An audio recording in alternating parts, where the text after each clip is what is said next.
Hello everyone, this is the Chungler here with the first part of my Fire Emblem Echoes Shadows of Valentia LTC playthrough. I uploaded some recordings from my most recent run on my channel that I just finished, but I wanted to do a fully recorded playthrough in order to show off things like village visiting, forging, dungeons, as well as any chapters I didn't upload.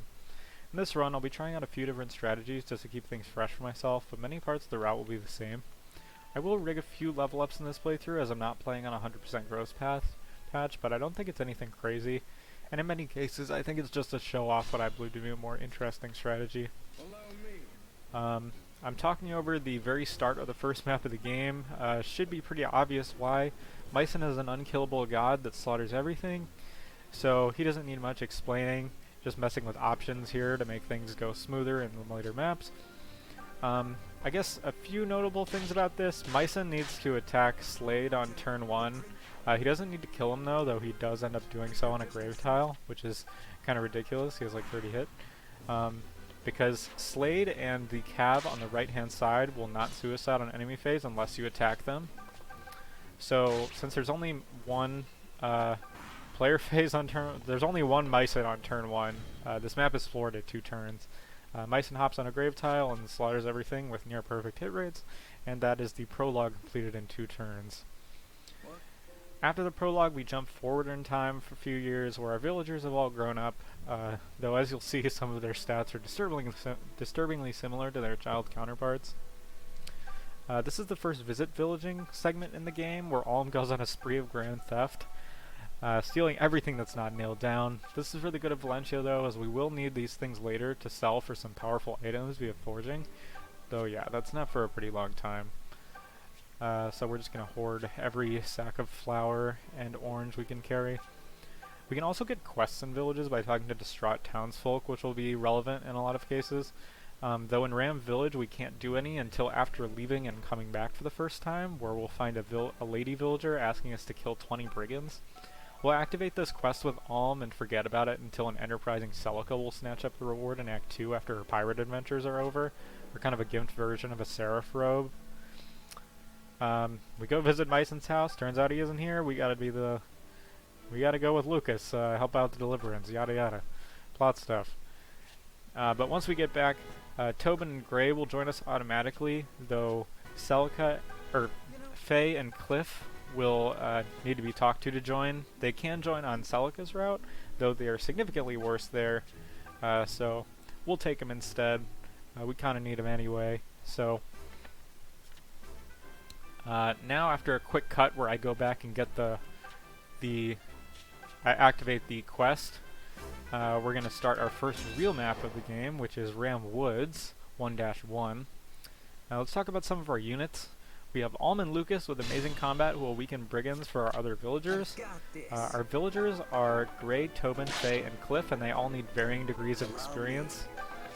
Every one of our villagers needs to hit level 3 by a certain point, though Tobin and Gray is already there, and Tobin is well on his way.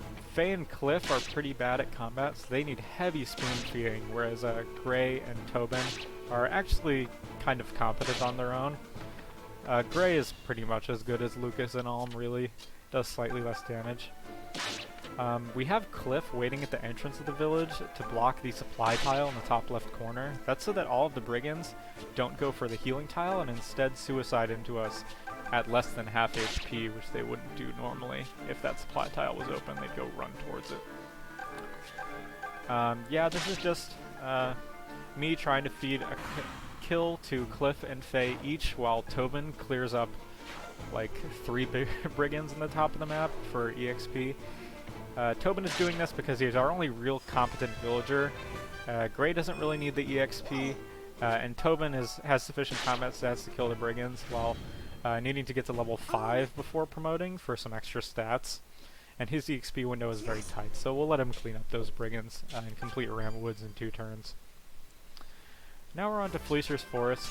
The starting positions for this map were lifted basically entirely from Karma's 0% gross LTC, so shout out to her for that. The brigands in this chapter see a fat juicy healing tile in the corner of the map that we can't block, unfortunately, so they won't suicide into our units at below half health like in the last map. This is pretty annoying, so we'll have to spend our player phase actions killing weakened brigands, and try and spend our enemy phase doing the weakening, which is the reverse from last map. Generally in maps where enemies have accessible healing via an enemy healer or a tile, it's a good idea to spend player phase actions killing them off for obvious reasons, because otherwise you're going to have to do it eventually. There's an archer in this map who attacks from 1 to 3 range, so we definitely cannot defeat him on enemy phase. Though Gray will finish him over 2 rounds of combat perfectly, where he will not run to the healing tile because he's left with exactly half HP, which is really nice. Faye and Cliff gang up on a brigand here and take that out for some experience. We rig a speed level up on Cliff here for this map, as well as just long-term use in general. Cliff has a 60% speed growth as a villager, so it's not too bad. Tobin will have the duel of his life with this brigand in the bottom right corner, who he will kill over 3 rounds of combat. Because Tobin was placed in that deployment slot in the bottom right, the brigand ran over to him instead of going after like Lucas, who we really didn't want him to go after. Tobin crits here, which is pretty bad because he needs all the experience he can get, but it turns out that he just barely reaches level 5 with the boss kill of the next chapter, so that's still okay. Tobin's not going to do anything this turn, but usually he would just finish off the brigand that attacked him if he didn't crit. Cliff needed the speed level up to double this brigand, and exactly 1 rounds him after that. We are going to give this brigand kill to Faye, and she needs to either level up strength or speed. Either one is fine. And she levels up attack for us, so that's alright. And Gray will take out the last kill. Gray doesn't level up attack here, which would be his more important stat, but that's okay. It's not going to be super important. Either Tobin or Alm need to level up strength in this map. Since Tobin didn't get it, you can guess Alm will be leveling up strength after taking out the boss of the map that he leaves at exactly half. It's a near perfect level up, actually. Somehow. And that is Fleecer's Forest completed in 3 turns. Now our next segment is going to be a dungeon segment, and these are a pretty weird thing that's pretty exclusive to Shadows of Valentia and Gaiden. Dungeons have roaming enemy spawns. In this shrine, it's brigands, and we really don't want to fight any of them right now because they cost us turns. They're not required encounters, so and they usually don't make up for it with the experience they give. At least not right now. Later in the run, we can utilize some cool tricks to get a lot of experience out of one fight. But in this particular dungeon, we get to run over to the Iron Sword and the left-hand side, and then evacuate because we have a bunch of angry brigands chasing us. I'm going to give the Iron Sword to Faye for the next map. She needs it to do as much damage as possible since she didn't level up speed. Her having the Iron Sword is really important, and I'll explain when it's... I'll explain right now. So if you weaken an enemy in Shadows of Valentia, the amount of experience you get is based on how much damage you do. And with the Iron Sword, Faye will do more damage, which is exactly... she really needs that extra damage to get enough experience to get to level 3 and promote. So that's why she has the Iron Sword, and why Alm or Tobin need to level up strength, so that they can handle the boss of the chapter without the Iron Sword.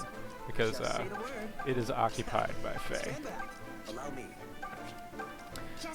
Lucas and Cliff are pretty self-sufficient on the left-hand side, though Cliff did need that speed level up from last chapter to kill the brigand that Lucas weakens for him.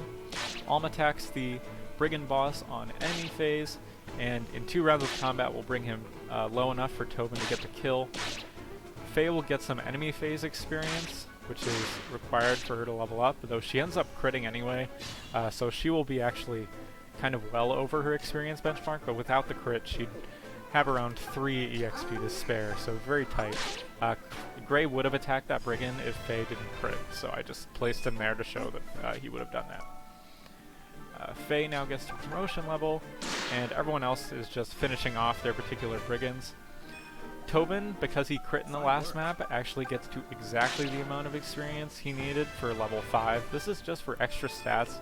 We want as many chances for Tobin to level up as possible, because it possibly saves us a speed shrine well, though he only levels up speed once, unfortunately, in his 3 level ups for us. So he will still have to get 1 speed well to get to 8 speed. And that is the Brigand boss fight completed in 2 turns. Now we have our first Milla statue, which will allow us to promote all 4 of our villagers. Though first we have to recruit Silk, who is a healer with really bad combat but learns a really important spell called Warp at level 7, so she needs to get fed kills despite having a really inaccurate spell, though it actually does quite a bit of damage because enemy res is like non-existent. Faye is going to be our first promotion into Cleric. This is pretty important for her because she needs to learn Physic at level 6 to just make things easier on us, so she needs to get fed kills until level 6, where she needs to get to before the end of the act. And then she also learns Rescue at level 10, which she will get hopefully around Act 4, which is, it's going to be very useful there. So she still needs to get fed some kills. Her healing won't be enough to get her to level 10 and level 6 respectively. Tobin is going to class change into Mage because he's our villager with the highest base speed, and Fire weighs down mages by 3, meaning that Tobin will have now 4 AS after his level up, and after a Speedwell, he will have 5 AS, doubling all of the soldiers in 1-4, the Southern Outpost, which will be the map after the next one here. Cliff promotes to Archer and gets Archer Brace Strength, which is pretty nice. And with 4 speed, that's why we rigged his level ups, he will double all the enemies in the next map and has a chance of doubling enemies in the map after that, as well as needing to meet a pretty demanding speed threshold at around the end of Act 3. Gray will promote to Mercenary because he's really our only villager left and we need a Mercenary, even though Gray isn't very good at it. He's okay at it. Cliff is better, but we need Cliff to be an archer, so Gray will take on the Mercenary job happily. Yeah, like I said, Speedwell is going to Tobin. We could have avoided using this Speedwell if we rigged a second speed level up on in Tobin's 3 levels, but his growth is kind of bad, so I didn't want to do that because that'd be a little bit cheesy. And we're okay on Speedwells. We're going to save one for another Alm route unit, and then we're going to save another for Selka's route just in case she needs it, though she might not, meaning it could theoretically go to waste, but we need some insurance there, so never a bad thing. Anyway, that will be the end of Thief Shrine, and I will see you guys next time in the next part of my Echoes Shadows of Valentia LTC. Thank you.